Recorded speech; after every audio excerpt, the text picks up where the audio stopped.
Secretary Abraham, thank you so much for coming on Wall Street Unplugged. Thank you, Frank. It's clearly a busy and interesting time on Wall Street, so you're no doubt covering a lot of interesting matters this week. Especially this week. And you know what? Let's start there because we saw recently the cancellation of the Keystone Pipeline, which goes from Canada to the U.S. We know that fracking is going to be limited to some capacity. We don't know how much based on the current administration. I don't want to get political here because I want to show people how to make money off of this. But does this worry you in terms of it took us so long to get energy independent? Could this, bring us back a few steps? Are you worried at all about that? Well, I don't know, whether how far, how much this impedes us. I mean, it's frustrating because just at a time when the U.S., had broken free from, its dependence on imported oil, for instance, and began to be an exporter, just at the time when we became, a global player on the natural gas front. We're now moving in the direction of people saying, well, we can't let that happen. So what we need to do is impede the infrastructure development that would allow the U.S. to, really take advantage of these gains. And, to me, as is the case with so many things in life, if you cut off one avenue, something else will happen. And most likely it'll be less favorable from an environmental standpoint. I think you may have seen, I think Energy Transfer Partners are running ads right now that point out that if you let pipelines happen, you maintain, the sort of scenic, settings and the pastoral backdrops and so on. But if you cut off, pipelines, then you have more, trucks on the road carrying fuel. You have more rail cars carrying, so it's a trade-off, and that's what will happen. I don't think it means that there'll be no place, no way to transport fuel. It'll just mean that we'll find alternatives, and they may not be any more. In fact, they may be less advantageous environmentally than the pipelines. But it's consistent with, I think, the policies most people anticipated a Biden administration would enact on these issues. Yeah, it is true. I mean, it could be expected is what they campaigned on. But when it comes to the individual companies, oil and gas, we'll talk about here, because I know you've sat on the board on some of these big companies before. I don't know if you're still on the board of some of them, but I'm sure you have your ear to the ground here. I mean, it has to result in their spending, their CapEx spending, right? Like just moving in different directions. I mean, it has to impact them, right? Because there's headlines every day almost about the reduction in CapEx and the consequent impact on earnings for these companies, and that probably means that there'll be globally a reduction in product, which means that. If not tomorrow, soon enough, you're going to see, the supply inadequate to meet demand, and you're going to then start seeing, the prices go up, which will precipitate people spending more on CapEx. But in the short term, I think it means probably higher prices for oil. We're now in the 50s, and and it likely will go higher than that as these CapEx, cutbacks, take even fuller hold. But you mentioned energy independence, and the thing that's kind of disappointing to me is that even though we've acquired, through the development of horizontal drilling and fracking and so on, the capacity to meet demand here in our country for oil, and we've got abundant natural gas. At the same time, we still are very dependent on the importation of another key ingredient, uranium, which is the feedstock for our nuclear fleet that produces 20% of our electricity. And I think there's one thing I would hope the parties could all agree on is that we don't want to continue to be as dependent as we are on imported uranium. Today, that percentage is about 99%. And given the defense needs that we have for uranium, as well as the civilian power plant needs, this is a area of energy independence that truly needs our attention for a long period of time, or else we're going to find ourselves at the mercy of exporters who may turn the tables on us down the road. And I'm glad you we're talking about uranium here, clean energy. It seems like this has bipartisan support, right? I mean, this is one of the few things that we have bipartisan support on. Even with the latest initiative, I think it went through the U.S. Senate Committee on Appropriations, where we're looking at $1.5 billion a year, 10-year uranium reserve to purchase newly found uranium in the U.S. I mean, this seems like everything's a go here. I guess what's the initiation for this? How does this get started? Well, first, it's $150 million a year to develop this uranium reserve. And now it's in the hands of the Department of Energy, I think, to really develop the program. I mean, what the program would hopefully be is a competitive, transparent process by which the government would accept bids from U.S. producers to sell the U.S. government a certain amount of uranium at a certain price. And I think if it's a fair and open process, it helps to incentivize that industry, which is in great need right now of some momentum. What we've seen happen over the last 10 plus years is that state-owned uranium mining companies in places like Russia and Kazakhstan have flooded the international market with underpriced uranium because they've got state subsidies maintaining these operations, and that's in turn put free enterprise mining operations out of business because they simply can't operate at the prices that these FSU countries and Russia are willing to produce uranium and sell uranium at, and so. Hopefully, by building a reserve, we can start to increase the sale of domestic product, and that, combined with what I think will be a growing global demand for uranium, may start to put the market back in shape. Yeah, and it's amazing that this finally passed, right? And I think it's 1.5 billion for 10 years, and you're at 150 million, I think, a year. When I look at the dynamics of this, where we're one of the largest consumers of uranium, yet why, and it's a tough question, I don't know if you can answer this, but why did it take every U.S. producer to basically shut down before something like this passes? I mean, there's no one producing. Now it's going to change, now this change, but I mean, how come it gets that far? Well, and even the change itself, I mean, $150 million a year, even if it was all spent buying uranium from domestic producers at a fair price, at a free market price, wouldn't be enough to put everybody on easy street. I mean, these companies could at least start to begin operations again. But it's been ignored, in my opinion, by too many policymakers for too long. And part of the reason that we got into this position was that after the fall of the Soviet Union, the U.S., in an effort to try to address non-proliferation problems in the FSU and in Russia itself, was willing to buy down-blended weapons-grade uranium to use in our power plants. So we began to look to Russia to supply our uranium for power plants, and then we saw the state-owned companies in like places that I mentioned earlier undercut the market price. Why it took so long is frankly frustrating to me, because a year and a half ago, I think it was, the Department of Commerce actually came to the conclusion that these companies were undercutting the U.S. development of uranium, and that because it was a critical material with national security implications, that we ought to impose some domestic buying quotas.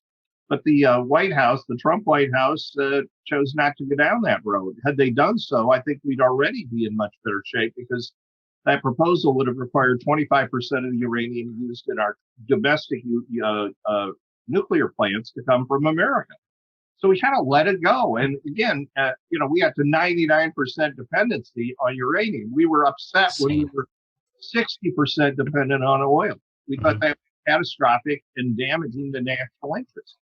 So it is a disappointment that we're where we are today, and it needs to continue to be a priority for U.S. national security policy. Now, being former Secretary of Energy, Mr. Secretary, you could probably get a job almost any place you want within the energy industry, but you are currently chairman of Uranium Energy, right? So why? What do you see with Uranium Energy that separates it? Again, this is a U.S. producer, and this just passed recently, so they're well positioned. But why UEC compared to almost any place else that you can go to? Well, I had worked on these issues as secretary, trying to develop more domestic uranium and uranium enrichment capacity, because the fuel cycle for the nuclear power fleet was clearly, and this is 20 years ago when I took office, was clearly very dependent on imports. We didn't even have a domestic enrichment facility in the U.S. that was using modern technology to produce civilian nuclear reactor grade uranium. And so it was something I worked on. Then when I left government, it was something I kept my eye and interest on. And finally, it turned out just through, the course of my regular business activities that I got to know UEC and was ultimately offered the chance to be a member of that board. And I took it as much because of my interest in this national security challenge as any other factor. Yeah. So now that you're chairman, do you tell Amir Adnani what to do? Or does he tell you what to do? You don't have to answer that. But I'm good friends with Amir for over 10 years. And he's a very able guy. And yeah, it's incredible. Come to be very, good friends with him, but also come to respect deeply his business skills. And hopefully I bring a little bit to the table in terms of the regulatory side of the issues that we deal with. I definitely think you do. So just let's turn from uranium into clean energy, right? ExxonMobil just reported, and they said that they're starting a new clean initiative division, and every single company is making it publicly aware. They're putting out statements. It just almost seems over the top a little bit, but are we going to go too far to one side where I think most Americans, and I could be wrong on this, really believe, in climate change, right? So we want to do everything we can to help the environment, but yeah, I mean, you're looking at solar, you're looking at wind, you're looking at electric batteries. I mean, is there anything there that really that you're interested in? Because I know that you're interested in some of these technologies, including I believe it was hydrogen fuel cells. But talk about some of the other clean energies, and because that market's really taken off in terms of stocks. And I just want to get your opinion. I think here's where you're at. You've got definitely great concerns on the part of large numbers of Americans in the environment and in the impact of CO2 emissions and so on. And my experience is that there's a lot of political support for that up to a point. And that's the point when people start either losing their jobs or being unable to afford their energy that they have to purchase, whether it's electricity for their homes or gas for their cars or so on. And that's not just true in the clean energy area, it's the truth across the board. I mean, Americans have a certain amount of their budget for energy, and if it starts to be inadequate, they're going to push back. So I think that the clean energy movement is going to be successful in a number of these areas. I think you mentioned one, hydrogen, that I work a lot on as secretary, and I know it's starting to really have a comeback. Mm-hmm. In terms of being an important component in terms of hydrogen fuel cells in terms of things like transportation. But there does need to be, a sort of, I guess I would say, a realistic approach as well. And the realistic approach has to take into account the time between where we are today and where we, when it will really be possible for some of these technologies and clean energy sources to replace the existing sources. I mean, they can I think they can in the interim begin to take a bigger share of the market, but that's why nuclear is so important, because we need a clean alternative way to provide base load power before these renewables can really pick up a big enough part of the energy responsibility. And nuclear is the one area that doesn't emit and can take base load responsibility. But I think a lot of these are going to do well over time, and they're becoming more economical and therefore more more realistic as energy alternatives. Yeah, no, and just guys out, base load is 24 hours where, wind, solar. I mean, you need the wind to blow, you need the sun to be out, solar. But for nuclear, it's 24-hour base load. But I want to ask you a question because you're from Michigan, and Jennifer Granholm, who is now the current Secretary of Energy, is also from Michigan. So is there like a Michigan connection there? Do you guys know each other at all? And yeah, we do, and I think she'll be a very strong leader for the department. We were in office in Michigan. We overlapped for a couple of years when I was in the Senate and she was the Attorney General.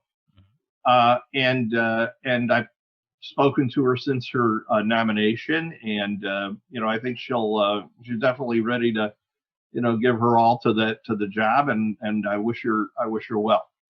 Yeah, and she was saying that oil, coal, obviously this isn't going to go away quick, and gas, but and she was favored alternative energy. She said all the right things during the hearing. I'm going to ask you a tough question. When I see the government administration saying that they want to have zero carbon emissions by 2050, is that something that's actually achievable? I mean, we're talking such a long time out, but to me, like you said, there's a sacrifices. Like if you don't have a pipeline, you're going to have trucks. You're going to have, it's going to be alternatives. Yeah, well, I mean, again, I don't know, on what basis that kind of goal is set. I mean, when people set goals that far away, they're really, none of them are going to be around to be held accountable. And so, I did some of that when I was in office myself, when we kind of got a, hydrogen revolution, but it was going to be well past the point when my, term was over. So I think it's a as to whether it's achievable. Obviously, it's going to take significant developments of new technology, I think, for that to happen. We have great hopes for things like batteries and other storage approaches, or systems for energy to work. If they do, that makes it a lot more achievable, because right now, when the sun is shining brightly, you're often producing more energy and electricity than you can use. So if you can find a way to store it and keep it for long periods of time, then that's, that helps you to address, to meet these kinds of goals. So we'll see. Certainly, it's the direction we're moving in. And as I said, the break will be, I think, the cost and the dislocation issues. And again, Americans, I think, given their choice, are going to pick a cleaner environment, CO2 reductions, et cetera, until it starts to be a significant impact on them financially or otherwise. And so they've got to sort of work this in tandem, making sure that these steps forward are not, in one way or another going to shift public opinion negatively. No, it definitely makes a lot of sense. And I mean, we covered a lot of areas. I appreciate it coming on. I think that one last question, this one's the most important. I'm assuming that you're a football fan, that you're from Michigan. Who do you got for the Super Bowl on Sunday? Buccaneers. Who do you have? Yeah, well, Tom Brady went to the University of Michigan, so, I've got some loyalties, even though I didn't go to the University of Michigan. But I think the odds makers favor the Chiefs, and certainly they've been almost unstoppable. But Brady seems to know how to win in the Super Bowl, and so it'll be great. I hope it'll be as good a game as the Patriots-Chiefs game, the AFC Championship game 2 years ago, where he and Mahomes went head-to-head, and it went right down to the wire and into overtime. And so for those of us who've been largely shut in our homes here for months, Yes. we'll make this Sunday a little bit more exciting than the usual one.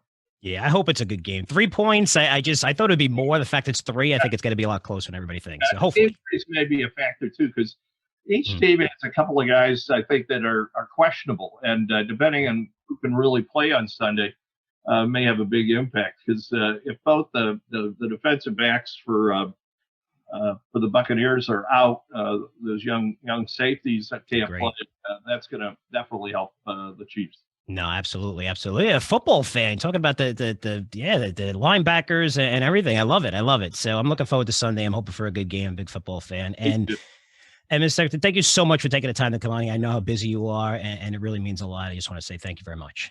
Thank you for having me. Appreciate it.